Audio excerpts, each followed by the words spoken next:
Hi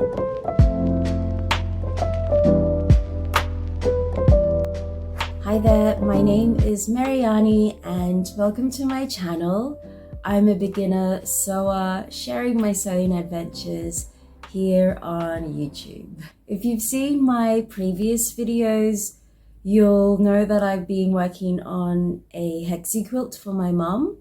It's still going on, but it is quite a big project. And with all the hand quilting I'm doing at the moment, it is going to take some time for me to get that finished. So between my bigger projects, like quilting, I've decided to start some smaller projects like sewing clothes, which I've always wanted to do. I've just been so inspired by the makers here on YouTube and on Instagram and their beautiful and unique handmade wardrobes, and I'd like to sew my own. So that's today's video. I'll be sewing my first garment, which is the Rosa dress by Rosery Apparel. So let's get started.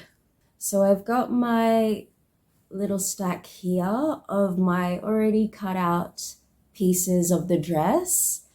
I was a bit hesitant to cut the actual paper pattern because I don't know, I guess it is my first time and I didn't want to cut the wrong size out, and I just wanted to keep the pattern as a whole just so I could always go back and reference that one. So I made what is it called, a toile? I made a toile and just traced out the pattern, and yeah, just so I can have that ease of mind. So that's the stack here ready to go, and I've also lined the facing pieces as well last night. My next step is to put the darts on the front bodice and the back bodice.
So I've just finished the darts for the front and back bodice pieces.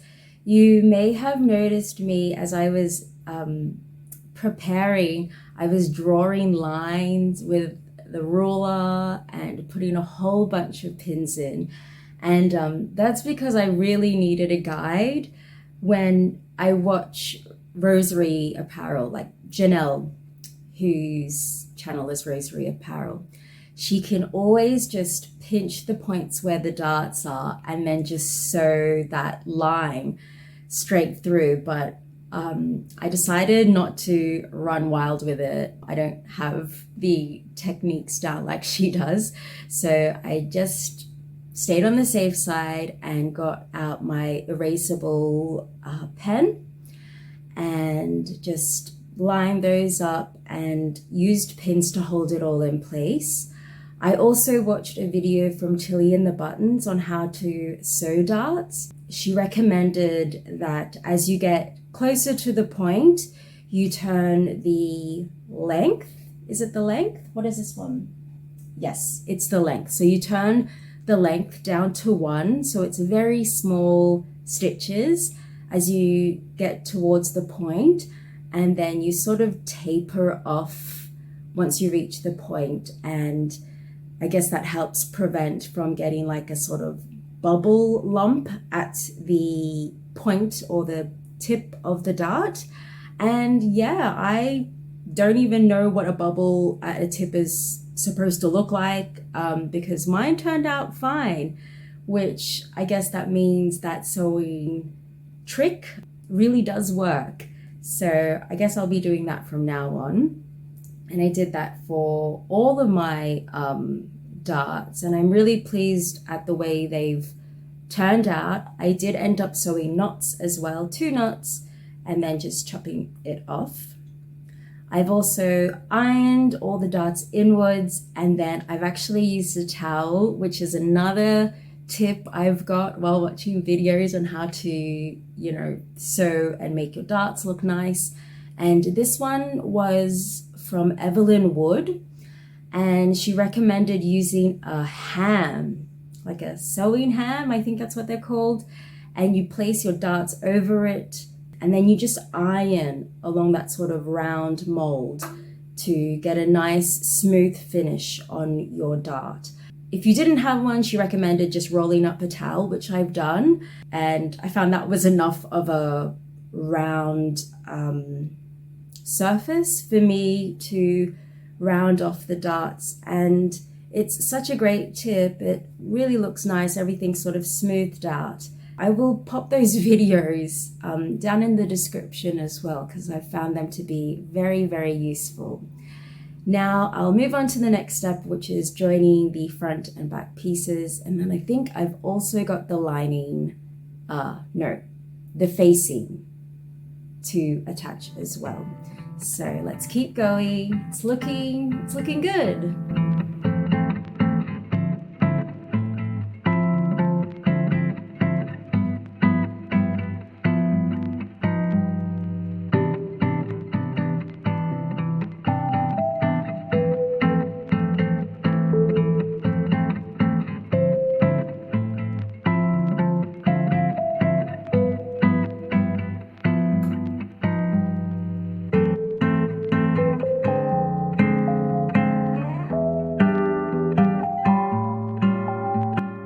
So I finished sewing the side seams together, and as you can see, I'm not sure, oh yeah, there we go, you can see I've zigzag stitched.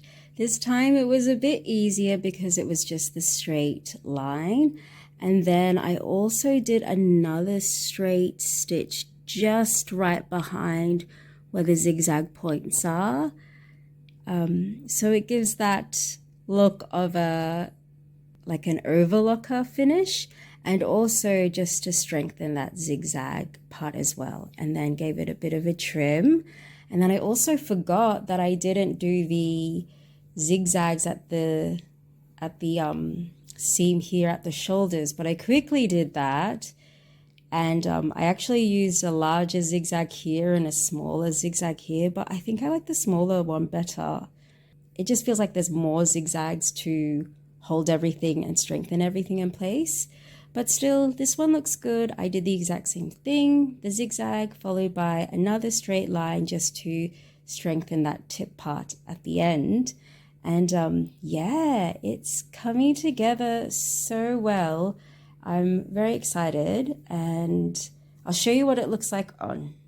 So that's what the bodice looks like. It looks cool. I'm very much liking it. Another thing that I forgot to mention is I actually changed the neckline. I thought every time I saw a picture of it or saw her making it, the neckline felt a bit too high for me personally. And so I actually lowered it and slightly widened it out. Even this still feels kind of high, but actually I think once I get it on and like get the skirt part on, and then also have the zipper part, I think it'll sort of sit just right there, like my collarbones are there. But yeah, it's coming along nicely. I'm very excited. I think I've mentioned that multiple times now, that it's coming along nicely, but I am very excited. Yes, I am very excited. It's been a good day of sewing today, and yeah, I'll finish off for today, but I'll be back very soon to do the skirt part.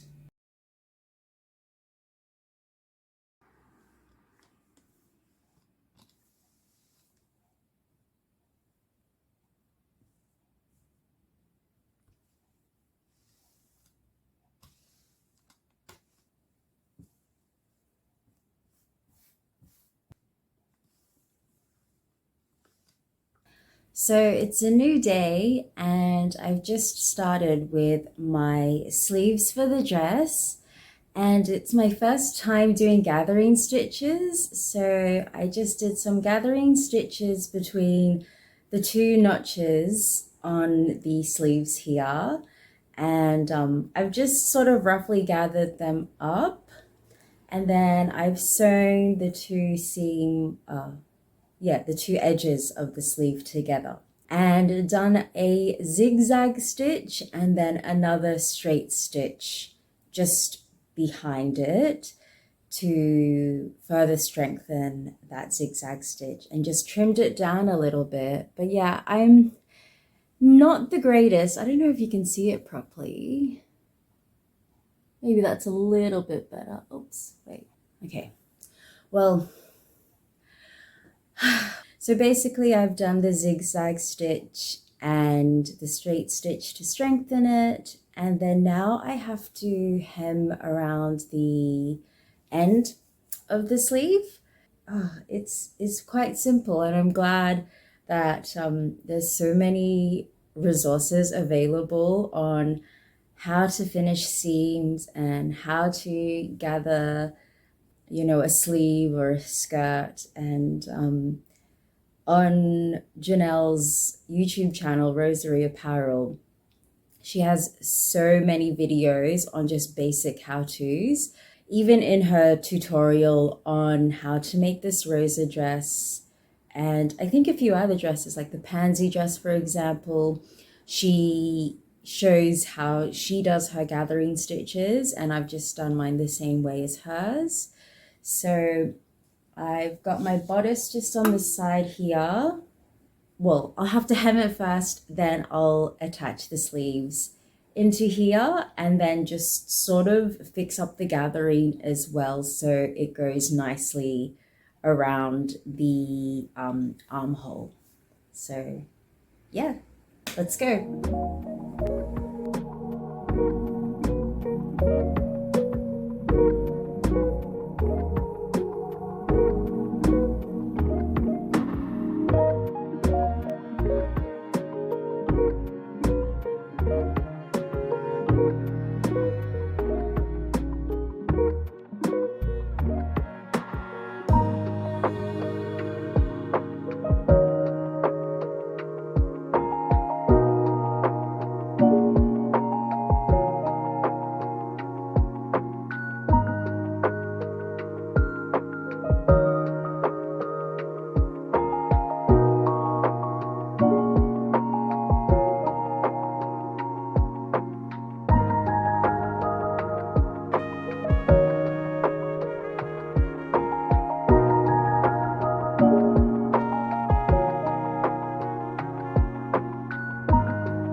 So I've completed my dress and here it is.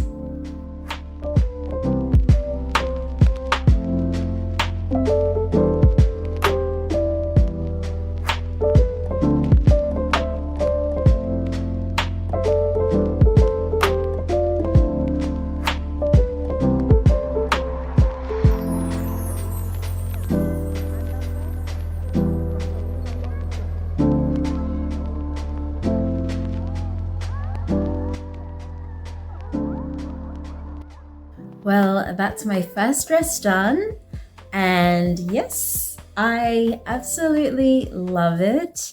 I really enjoyed making this dress and I learned so many new skills like how to sew darts and how to gather fabric and insert an invisible zip as well.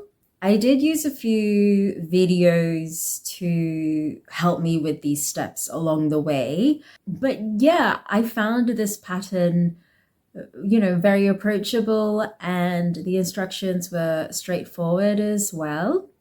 So my modifications for this dress, I started with the size 12 for the bust, and then I actually went out to a 14 for the waist and hips.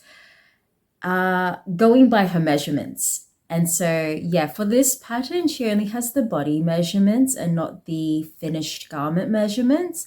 And so I thought that the midsection would be a bit too fitted for me. And so that's why I went up to the size 14. But actually, in the end, I did end up cutting fabric from the back before inserting the zipper. Because I did find that it was a bit roomy.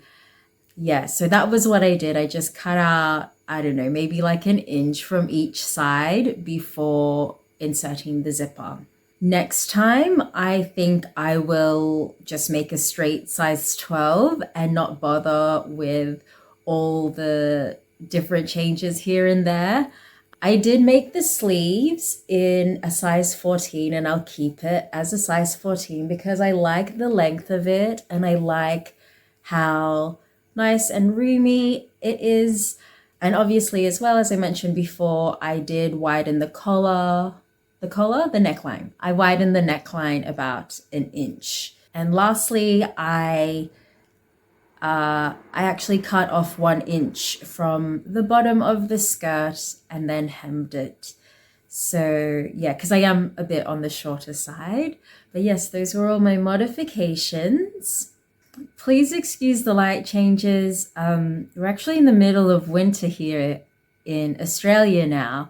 But yes, the clouds keep sort of moving in and out. And actually, from when I last filmed these videos was during February and March, and now it's June. So yes, it's definitely much cooler, and I do have a little bit of a cold as well that I'm trying to get over. But yes, I would love to make this pattern again for winter because yeah, it's such a versatile pattern and I feel that I can incorporate this into my wardrobe easily.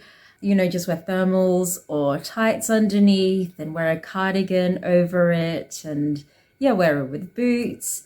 This is such a simple and great pattern, like a staple dress item that just sort of can fit in easily and you can wear it all year round. This is definitely one to choose.